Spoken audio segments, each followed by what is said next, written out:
Hi, everybody. Welcome. Thank you for being here. So make yourself comfortable and let's talk. Now, look, I see what you see, namely all the articles and videos telling us or speculating that the Harkle marriage is in deep trouble.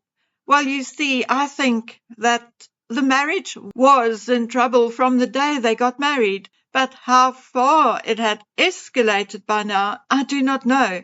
And I think that anyone who tells you that they 100% know that the Harkles have split or that a divorce is imminent are making up stories and trying to sell you a bridge in Manhattan.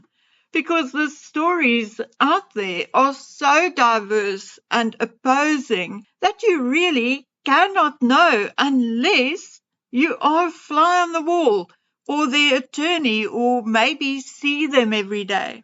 A couple of years ago, if I remember correctly, it was Kim Kardashian's mother, Kris Jenner, out to lunch with a couple of her grandchildren who saw Meghan with a well-known divorce lawyer. We all waited with bated breath and nothing happened. Then about a year ago, we heard they were splitting their estate and business endeavors, and again, we were convinced it was over. But it was likely just a clever business maneuver, and nothing happened. And now we are back in the same place because Harry had a few solo engagements. The fact of the matter is that I did not quite see what most of you saw in Colombia. Yes, I saw Meghan being a tad too friendly and flirty with the vice president's husband, but we saw that with Nacho Figueres and Serena's husband as well. I personally think that Meghan craves male attention. It strokes her ego, and I think she uses it to control Harry. Yes, we saw Harry looking a bit fed up once or twice, but we also saw him touching Meghan, laughing with her, kissing her, and no, it was not always her initiating it. Exactly how bad their relationship can get from time to time.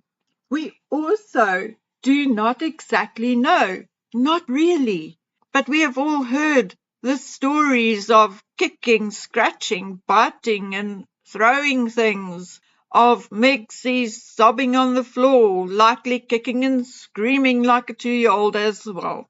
Are these stories fact or fiction? I personally think some are true and others are made up. Can I always distinguish which are which? Well, sometimes indeed I can, and other times I can't. So no, not always. I know that both Harry and Meghan have taken off on the occasion. We know that it is fact that a fight ensued after a polo match and Harry disappeared for 48 hours. And that was not too long after Archie's birth. Remember that polo match where Meghan arrived in a green tent? Well, it was just after that. Then we heard from various sources that at one point Meghan took off and went and stayed in San Ysidro Ranch.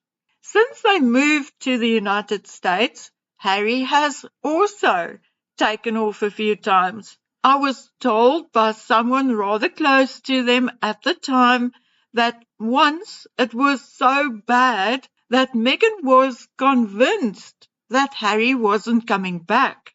So Doria phoned him and told him that Meghan was pregnant, and allegedly he flew back and was home the next day. Now also, allegedly, remember I wasn't there, so even if I trust my source, I cannot stand in front of you and say that I can put my hand on the Bible that what I'm telling you is true. So always, it doesn't matter who you are listening to, always keep that in mind. Anyway, so as I said, allegedly, that was supposedly the baby she miscarried. So, what else can I tell you but that there are too many stories for them all to be true, and too many stories for them all to be false. Some will indeed be true, and others will indeed be fiction. The fact remains that it is 99% likely that it is indeed a marriage with extreme lows and extreme highs and lots of drama. Both partners have mental health issues, personality disorders, substance abuse problems, and neither have learned how to work with money, and both were terribly spoiled.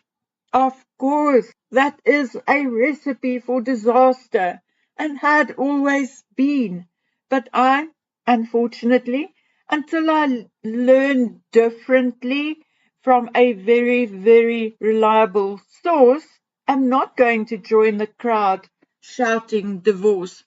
I personally think there is a lot more behind the supposed separation, or at least than Harry's solo outings, than we may even know. I think the reason behind it is very obvious, and we can easily apply Occam's razor here. That is, on the one hand, and on the other hand, it is not so obvious because we are going to talk about that as well. I rewatched some of Harry's speeches because something was bothering me, and at one point it struck me there were moments when Harry looked like a deer in the headlights and times when he looked almost haunted. Then, as if someone could read my mind, a video by the body language guy popped up as a recommended video. I watched it, and it appears he picked up on exactly the same thing I did. We now know that the revelation by the Hollywood Reporter that Meghan is a bad boss, a dictator in high heels, that she does not take advice, etc., and that they received information from ex-employees and one current employee, etc. But, by now you know that story. Well, we all know or can at least understand how damaging that must be to Meghan and to a lesser extent to Harry. You see, the investigation in Britain was filed away, hidden, and the staff likely paid off and made to sign new NDAs. The cultural difference excuse was thrown out there by royalist and Meghan Markle fans alike. But now we are talking about fellow Americans and really high-end staff. I mean, the best of the best. Like before, Meghan had tried to fight it by getting a minion to put out how wonderful she is, and her and Harry are, but this time it's not working. This time everyone with half a brain can work out for themselves that it is impossible for Tom Bower, Valentine Lowe, British ex-staff, Angela Kelly, William, Catherine, photographers, ex-friends, stylists, waitresses and waiters, and the royal family, and Meghan's own family can all be wrong. It is not possible. No, I mean, we know too much by now. We know that she is a narcissist, and we know that she is a bully, It's not possible that so many people are all wrong and only Meghan right. It cannot be. And if we look even further back, she was a bully. As a child, she bullied her older sister, she bullied her father, and she is still a bully. The only difference is that she's much worse now, having been outed by the Hollywood Reporter, which could just as well be named the Hollywood Bible, is a huge embarrassment.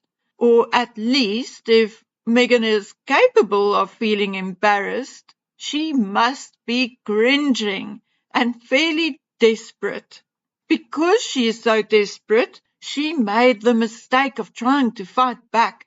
And now a publication like the Daily Beast has gone and done their own little investigation and published quotes about Meghan's psycho moments, etc. Yes, Meghan had gone and made it worse and forced the Hollywood Reporter to come out and publicly state that they stand by their article. Folks, I'm telling you, we don't feel it because we are outsiders looking in. But this is really a bad situation for Meghan, and to an extent for Harry, really bad. Unfortunately, I've also heard a few stories about the filming of a cooking show. So you can bet your bottom dollar that Netflix is very aware of her conduct, and it is not going to go well, because in today's climate, I'm sure Netflix would not want to be seen as supporting a bully. I think Meghan did not attend the Kevin Costner event for basically the same reason. Kevin, remember, publicly mocked her last year, and I'm sure Meghan felt too embarrassed to show her face again, or maybe someone advised her not to. Under the current circumstances, had she attended, she would have been pulled apart for what she wore, every word she spoke, every facial expression. No, of course it was better for her not to attend. But my dear friends, that is, of course, not the end of their woes. We already knew that Judge Nichols decided not to make Harry's visa application public or available to the Heritage Foundation, but he gave his official ruling in court on Monday. However, it appears as if the Heritage Foundation is indeed going to appeal it. Now, I need you to listen carefully because I'm going to repeat what I was told in such a way that it is not too specific or point to anyone. During this debacle, we were all wondering why the Heritage Foundation's case was so wishy-washy. Why, in their application, they only spoke about Harry's previous drug use. In other words, his drug use before he moved to America. Why did they not add his confessed drug use since he moved to America? Well, according to what I was told, this was done on purpose because Heritage Foundation initially only sought to prove a point. The lawyers, of course, knew as well as we do that a non-citizen in the United States falls under federal law and not state law. And under federal law, even the use of marijuana by a foreigner on United States soil is illegal. So, in reality, back at the ranch with Harry telling in his book how he rolled a joint at Tyler Perry's house and telling Gabor Mate what a large portion of his life hallucinogens like mushrooms and ayahuasca was, had they included his current drug use on United States soil in their application, they would have forced the hand of authorities to arrest Harry, and they never had the intention to do that. They just wanted to prove that immigration law is not applied equally, that there is some shenanigans going on. However, now that they have gone through the process, the Heritage Foundation know more than when they started this action. And it is very, very likely that if they appeal Judge Nichols's ruling, they will bring Harry's drug use since being on United States soil into the mix. So again, by trying to hide things, sweep it under the rug, it was made worse, or potentially much worse. The executive director, Mike Howell, of the Heritage Foundation's Oversight Project, issued a statement, and it reads, "The Prince Harry scandal just got a lot more suspicious. While our case is far from over as we explore appeal, I'd say that these very curious redactions point to something serious afoot. President Trump has already suggested that Prince Harry will be deported next year, and the case for that just got a lot more compelling. Americans deserve an immigration system with both secure borders and also fairly applied rules for high-profile immigrants like Harry. It certainly appears that Harry was given special treatment, and now we know it's for something so serious that it involves extensive redactions.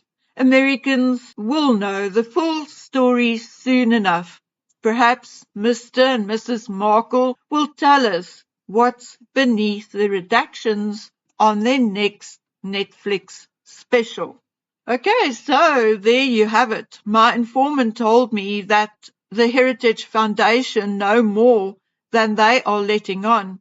And if this goes back to court on appeal, it is not going to look good for Harry, which of course would be a concern for Meghan, because at the moment Harry is her only source of income.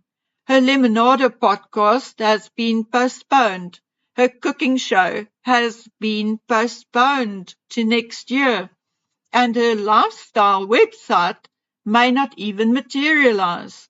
So yes, is it any wonder that Meghan is sulking and throwing tantrums at home, and Harry looks like he's seen a ghost? Things are not going well for Harry and Meghan, and whether their marriage will survive all of this is to be seen. I personally don't think so. But on the other hand, they may truly be the modern-day Edward and Wallace. Okay, guys, that's it.